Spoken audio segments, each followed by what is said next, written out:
channel. नमस्कार दोस्तों, कैसे हैं आप सब। आई होप आप सब अच्छे होंगे और हम भी बहुत अच्छे हैं। अब हो रही है लंच की तैयारी। आज ब्रेकफास्ट में मैंने कुछ बनाया नहीं था बिकॉज हस्बैंड की तबीयत ठीक नहीं थी, तो उन्हें सिर्फ बिस्किट दे दिया था और अपनी दवाई खा ली थी। तो आज लंच में बनेगी तुअर की दाल यानी कि अरहर की दाल विद ड्रम स्टिक। कुछ लोग इसको ड्रम स्टिक बोलते हैं, कुछ लोग इसको सहजन बोलते हैं। कल मैंने दाल बनाई थी इनके लिए पालक डाल के, आज मैं बनाऊंगी ड्रम स्टिक डाल के। मैं डेली सोच रही हूँ मतलब दाल के संग संग कुछ एक वेजिटेबल डाल दिया करूंगी उसमें। साथ में बनेगी भिंडी की सब्जी, क्योंकि ये एक यूपी का सुपर कॉम्बिनेशन है, अरहर की दाल और उसके साथ भिंडी हो। चावल इन्हें मैं नहीं दूंगी क्योंकि चावल इन्हें हो रही है बहुत ज्यादा खांसी। उसके साथ बनाऊंगी मैं हल्के फुल्के नरम नरम फुल्के हल्के फुल्के नरम फुल्के नरम नरम फुल्के। एंड फ्रेंड्स, खाना हो गया तैयार। इसमें है दाल, ये है भिंडी, आटा मैंने लगा दिया है। तड़का लगाना है दाल में सिर्फ नॉर्मल बेसिक, खाली अभी साहिब के लिए इसमें से दाल निकाल दूंगी। सिर्फ देसी घी में ये सारी चीजें डालूंगी। अभी मैं इनको मसाले वाला खाना नहीं दे रही हूँ, मतलब मिर्च तो मैं बिल्कुल नहीं डाल रही हूँ। आज मैंने इसमें भी मिर्च नहीं डाली है, लाल मिर्च, सिर्फ 2 हरी मिर्चें डाली हैं। ये देखिए दाल कितनी अच्छी बनी। इसमें मैंने टमाटर और सहजन दोनों चीजें डाल दी थी और इसमें से मैं साहिब के लिए निकाल दूंगी 1 कटोरी और फिर इसमें लहसुन, प्याज और साबित लाल मिर्च, इनका देसी घी का तड़का दूंगी। उसके बाद इनको देंगे सेक के गरम गरम रोटियां। The next day. जैसा कि आप सबको पता है कि साहिब के स्कूल की छुट्टियां ऑलरेडी हो चुकी हैं, लेकिन आज थी उसकी फाइनल पीटीएम, मतलब आज उसका जो फाइनल टर्म का रिजल्ट होता है ना, टीचर वो बताएंगी और ये भी बताएंगी कि ईयर 1 में उसकी क्या प्रोग्रेस थी और अब हमें ईयर 2 के लिए 2 महीने इसको क्या क्या तैयारी करानी है, ताकि इसका जो ईयर 2 शुरू हुए तो इसका जो लेवल ऑफ एजुकेशन है ना वो कम ना हो, वो बढ़ता ही चला जाए। तो हम लोगों का ना यहाँ पे टाइम स्लॉट मिला होता है। हमारा टाइम स्लॉट था 10:30 का। हम लोग अपने टाइम से पहुंच गए थे। और ये जो आप देख रहे हो ना साइड में जितना भी बोर्ड्स पे ये प्रैक्टिकल्स और ये सब कुछ लगे हुए ना, ये सब ना बच्चे जो बनाते हैं ना वही टीचर्स लगाते हैं। मतलब हर बच्चे को बोलते हो। यहाँ पे ना साहिब के भी काफ़ी सारी चीज़ें लगी हुई हैं।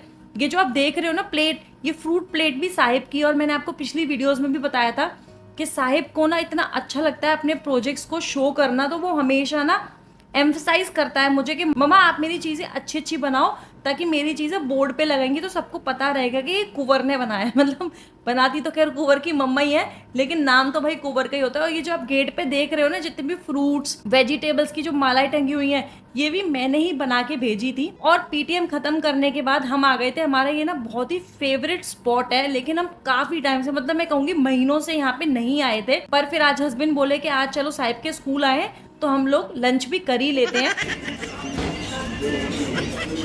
गाइस ये भी आ चुका है और ये मैं सोच रही मेरा है, ये भी इसका ही है। ना ना ना ना ना, मेरा अलग आ रहा है, मैं अपना हूँ। इन्होंने मेरा ऑलरेडी डोसा खा लिया है। सैंडी एक बाइट पे एक बाइट को शेयर करना नहीं कहते हैं, वो सिर्फ टेस्ट करना कहते हैं। बात तो सही है। मैंने अपने लिए गाइस आज मंगाया है सौदा ऐसा, थोड़ा सा आउट ऑफ द डाइट जाके चना पूरी।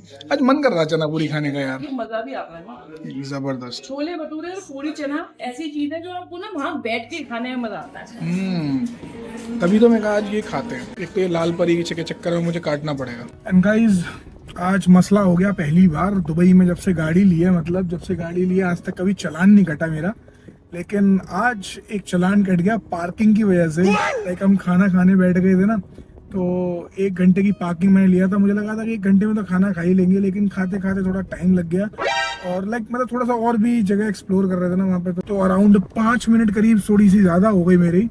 और उस 5 मिनट की वजह से 100 रुपये का लाइक फाइन लग गया। 100 दिरहम का, नॉट रुपये का। रुपये का लगता तो कोई दिक्कत नहीं थी, दिरहम का लगा है तो दिरहम हो गए 5 मिनट के लिए। मतलब कुल मिला के 2350 रुपये अब हमें देने पड़ेंगे दुबई आरटीए को। बाकी गाइस संध्या को भी हमने छोड़ा है आमेर सेंटर। एक्चुअली हम दोनों का, मेरा और साहिब भैया का ना वीजा एक्सपायर हो रहा है बहुत जल्दी, तो हम सोच रहे थे कि इंडिया जाने से पहले ना वो वीजा को दोबारा से रिन्यू करा लेते हैं, क्योंकि अगर रिन्यू नहीं हुआ ना तो सीन क्या होगा कि लौट बाद में हमें थोड़ा दिक्कत हो सकती है। क्योंकि इंडिया में जब होंगे ना आने के बाद भी, मतलब है हमारा जो वीजा है वो इतना होगा कि हम इंडिया से वापस आ सकते हैं, लेकिन टाइम से कराना बेटर है, क्योंकि हमें साइड आने में टाइम लगता है और हम नहीं चाहते कि कोई कलेश हो।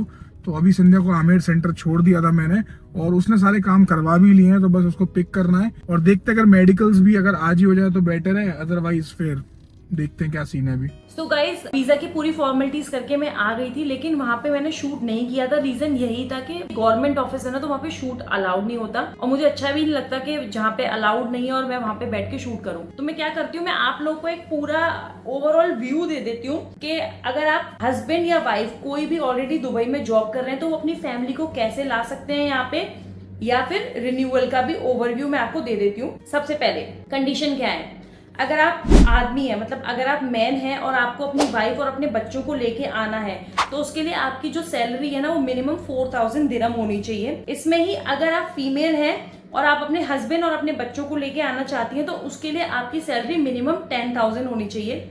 आई नो ये डिफरेंस बहुत ज्यादा है, पर ये यहाँ का गवर्नमेंट का रूल है कि मैन की सैलरी शुड बी मिनिमम 4000 और फीमेल की शुड बी मिनिमम 10,000। लकीली मेरी जो सैलरी है वो 10,000 से अबव है, तो मैं उस क्राइटेरिया में फिट बैठती थी। तो सबसे पहले क्या उसमें सबसे पहला जो मैं आपको बताती हूँ स्टेप क्या है, सबसे पहले आपको लेना पड़ता है एंट्री परमिट। क्योंकि मेरे हस्बैंड और मेरे सन इंडिया में थे तो उन्हें पहले बुलाने के लिए आपको एक एंट्री परमिट लेना होता है, जो एक वीजा की तरह काम करता है और 60 डेज के लिए वैलिड होता है।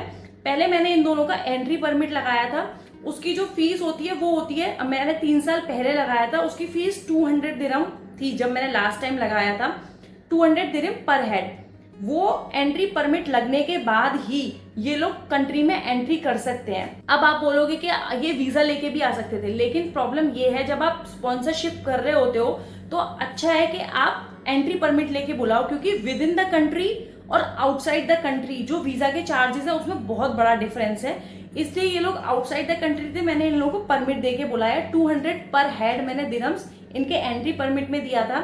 सेकंड, अगर आप फीमेल हैं और अपने बेबी को लाना चाह रहे हैं तो मैं आपको बता दूं यहाँ पे एक लेटर लगता है जिसमें फादर का कंसेंट होना जरूरी है कि फादर को, भले ही वो फादर साथ में आ रहे हैं बच्चे के, लेकिन फिर भी वो लेटर लगेगा। मेरे केस में यही हुआ था कि मेरे बेटे का जो वीजा था ना एंट्री परमिट, वो उन्होंने रिजेक्ट कर दिया था ये बोल के कि इसमें आपके हस्बैंड का कंसेंट नहीं है। अब मैं उनका कंसेंट कैसे लाऊं, वो जो कंसेंट लेटर होता है अरेबिक में होता है, वो मैंने टाइप करा लिया था, लेकिन प्रॉब्लम ये थी कि वो नोटरी से स्टैंप होना चाहिए। नोटरी से स्टैंप वो तभी होगा जब वो पर्सन फिजिकली अवेलेबल होगा। मेरे हस्बैंड इंडिया में थे, उसके लिए मुझे यहाँ के कोर्ट जाना पड़ा था। कोर्ट में जो जज होते हैं उन्होंने मेरे हस्बैंड से वीडियो कॉल पे बात करी थी, और जब वीडियो कॉल पे मेरे हस्बैंड ने एग्री किया था तभी उन्होंने स्टैंप किया था। ये हो गई एंट्री परमिट। एंट्री परमिट मिल जाता है, उसके बाद ये लोग ट्रेवल कर सकते हैं दुबई के लिए, जो कि नेक्स्ट 60 डेज के लिए वैलिड होता है। अब आपको वीजा और Emirates ID with in this 60 days आपको अप्लाई करनी होती है। जो बच्चे 18 साल तक के हैं उन लोगों को मेडिकल नहीं करना होता है, उनको बस जाके उनका पहले आप एमिरेट्स आईडी अप्लाई कीजिए और उनका वीजा अप्लाई कीजिए, तो उनका एमिरेट्स आईडी आ जाएगा और वीजा आ जाएगा। पहले क्या होता था कि वीजा जो था वो पासपोर्ट पे स्टैंप होता था, अभी वो स्टैंप होना बंद हो गया है।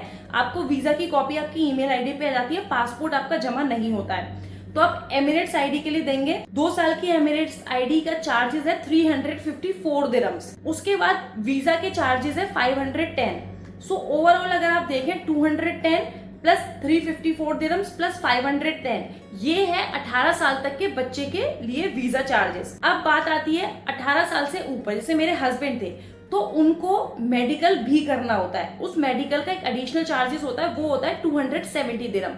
तो क्या होगा, जब मैं एमिरेट्स आईडी के लिए इनकी मैंने अपॉइंटमेंट ली तो उससे पहले मेडिकल करना होता है। जब ये मेडिकल करके आएंगे उसकी रिपोर्ट्स आ जाएंगी तभी मैं इनका वीजा अप्लाई कर सकती हूँ। 18 साल तक के चार्जेस में आप 270 और ऐड कर दोगे तो वो एक एडल्ट के चार्जेस हैं। ये है ओवरऑल कॉस्ट। प्रोसेस मैंने आपको बता दिया है। पहली बार बुला रहे तो पहले आपको एंट्री परमिट लेना पड़ेगा। कंट्री में आने के बाद आपको मेडिकल के लिए अपॉइंटमेंट लेनी पड़ेगी और मेडिकल के अपॉइंटमेंट के साथ ही आप एमिरेट्स आईडी की भी अपॉइंटमेंट ले सकते हो।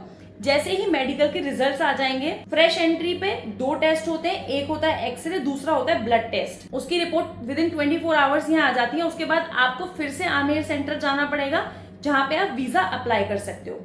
ये हो गया फ्रेश। जब रिन्यू कराते हैं हम रेजिडेंसी, उसका भी सेम प्रोसेस है। उसमें बस फर्क इतना है कि आपको जो फर्स्ट स्टेप था ना एंट्री परमिट, वो नहीं लेना पड़ेगा बिकॉज वो ऑलरेडी कंट्री में है। मैंने अपने हस्बैंड की मेडिकल अपॉइंटमेंट ली, दोनों लोगों की एमिरेट्स आईडी की अपॉइंटमेंट ली। मेरे बेटे की एमिरेट्स आईडी की अपॉइंटमेंट हो गई थी, तो मैंने उसका वीजा भी ऑलरेडी अप्लाई कर दिया, तो उसका जो प्रोसेस है वो पूरा कंप्लीट हो चुका है।